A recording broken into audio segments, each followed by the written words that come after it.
आप सबको यीशु सहाय। जैसे कि हम सभी जानते हैं, कुछ मूल्यवान चीजें हासिल करने के लिए लगन, मेहनत और समय की जरूरत होती है। कड़ी मेहनत करनी चाहिए और दृढ़ रहना चाहिए।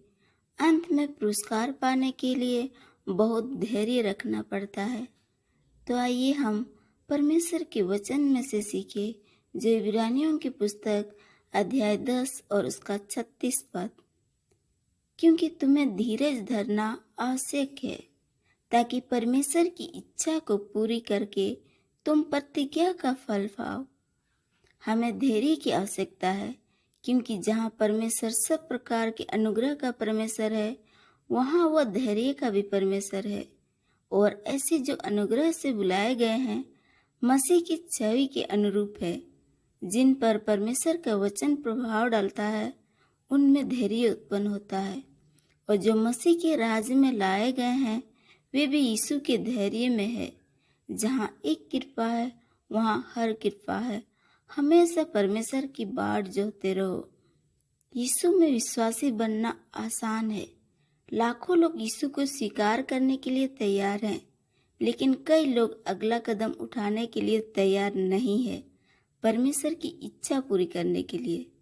जब चीजें मुश्किल हो जाती है या कोई मतलब नहीं रह जाता है, तो लोग कोशिश करना बहुत जल्दी छोड़ देते हैं।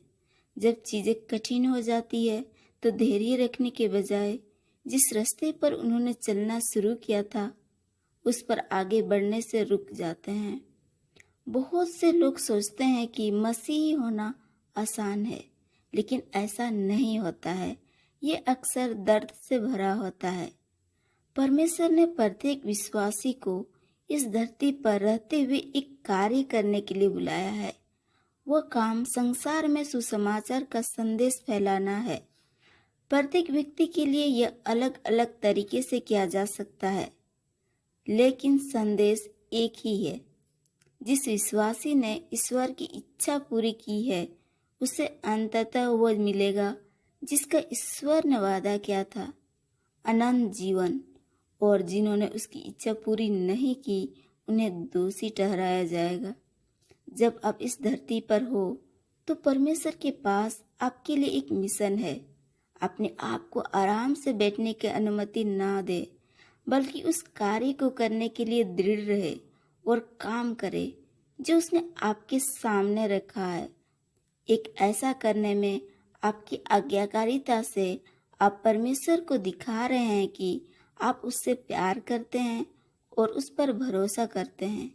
यह कभी कभी बहुत कठिन होगा, लेकिन वही डटे रहिए और आपको पुरस्कृत किया जाएगा।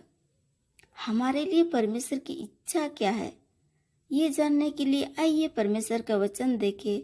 संभोपदेशक की पुस्तक अध्याय 12 और उसका 13 पद।